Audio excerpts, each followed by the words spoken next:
Bienvenue à cette capsule vidéo. Ici, je vais vous montrer cette forme de pouvoir qui structure une entreprise. À savoir qu'une entreprise, c'est un ensemble de personnes, une personne morale où les gens travaillent pour avoir un salaire. Bref, une entreprise, c'est une unité de production de valeur. Cette forme qui structure dans une entreprise, on peut aussi dire cette forme, par exemple, qui régule la société, c'est cette forme de pouvoir. À savoir, donc, on peut se poser la question de savoir c'est quoi le pouvoir. Je vous prends juste des exemples simples.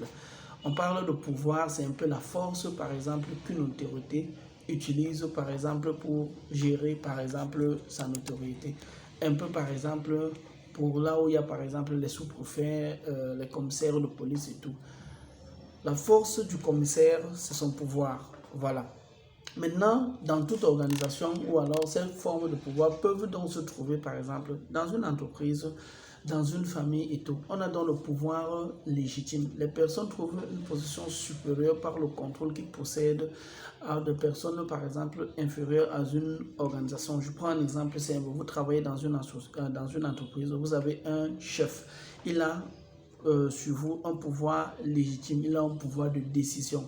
Le directeur d'une entreprise a le pouvoir légitime à travers tous ses autres collaborateurs. Il y a le pouvoir coercitif. Je prends un exemple simple.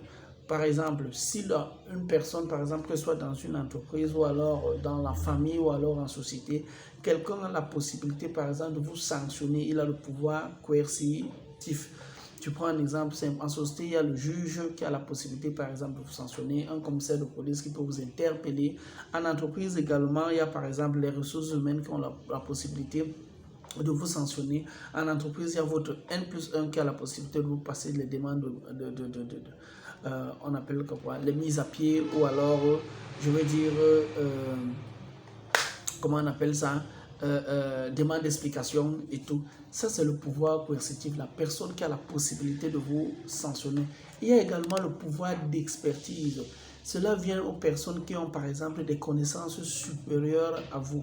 Une personne qui est expert à votre niveau. Je prends un exemple simple. Si vous êtes, par exemple, technicien, électricien et qu'il y a un ingénieur, par exemple, dans votre organisation, il a le pouvoir d'expertise.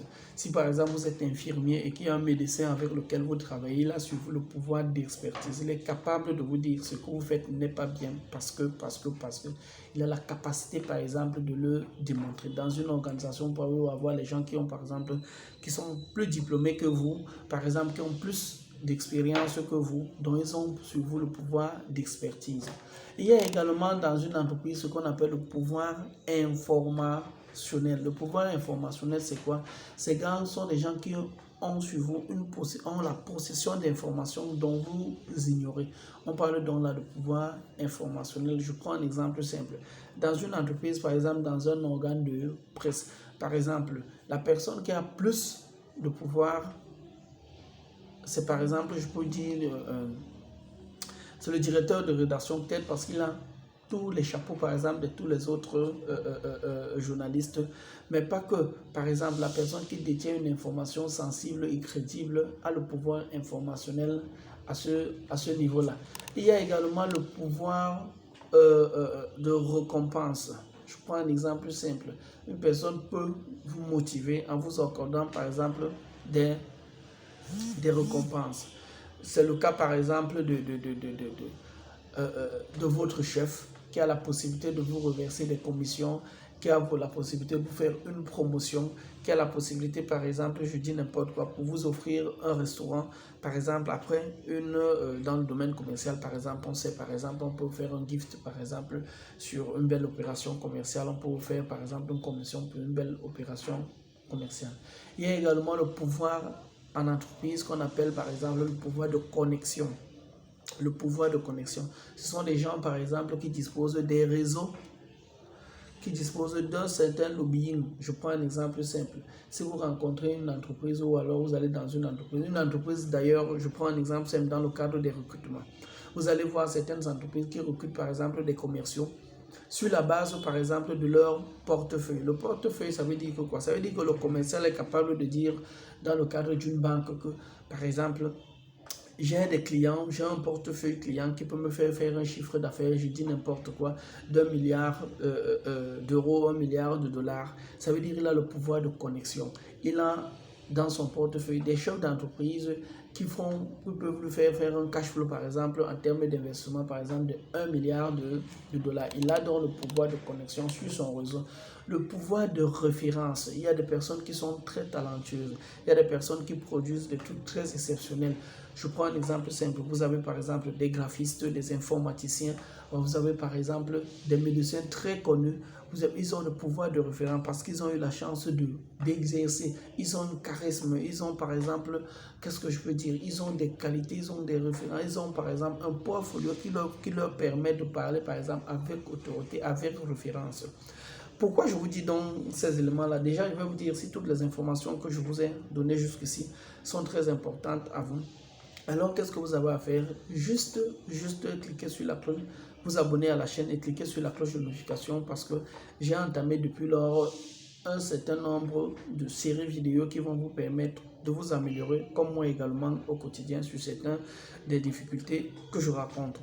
Alors, je vous donne donc ces informations pour vous faire comprendre que lorsque vous êtes dans une organisation, lorsque vous êtes dans une entreprise, il faut savoir détecter ces éléments en chacun de vos collaborateurs. Quel est le type de pouvoir qu'un collaborateur peut exercer en vous? Il peut être moins capé que vous, il peut être moins diplômé que vous, mais peut-être il a plus de références parce qu'il a eu à exercer beaucoup de trucs dans l'entreprise, il a eu à peut-être à passer beaucoup de contrats dans l'entreprise ou alors il a eu à porter beaucoup de clients très importants dans l'entreprise. Donc, il a plus de références que vous dans l'entreprise. Peut-être la personne a plus de connexion, peut-être au sein de la direction générale, peut-être il a plus de facilité. Il faut faire très attention, il faut savoir reconnaître chacun avec son niveau de pouvoir et de décision. Peut-être la personne est votre 1+1 et qui peut vous apporter de belles récompenses ou peut vous apporter une promotion. Peut-être il peut vous faire infiltrer dans beaucoup de domaines d'activité ou alors pouvoir apprendre beaucoup de lui. Il faut savoir reconnaître ces personnes. Il y a des personnes qui ont des informations très sensibles, très crédibles en entreprise. Et peut-être vous ne saurez pas les reconnaître. Il faut chercher à savoir qui sont ce type de personnes-là et savoir nouer de bonnes relations avec ces personnes-là. Il y a des gens qui ont de l'expertise autour de vous. Qu'est-ce que vous faites d'eux? Est-ce que vous capitalisez de cette expertise-là pour mieux vous positionner au sein d'une entreprise? C'est très important. Il y a des personnes qui ont le pouvoir de vous sanctionner. Est-ce que vous les connaissez? Est-ce que vous connaissez leur niveau d'influence? Est-ce que vous connaissez leur niveau de décision? Il faut toujours savoir quel est et être, du moins il faut toujours être du bon côté de l'histoire en ce moment-là.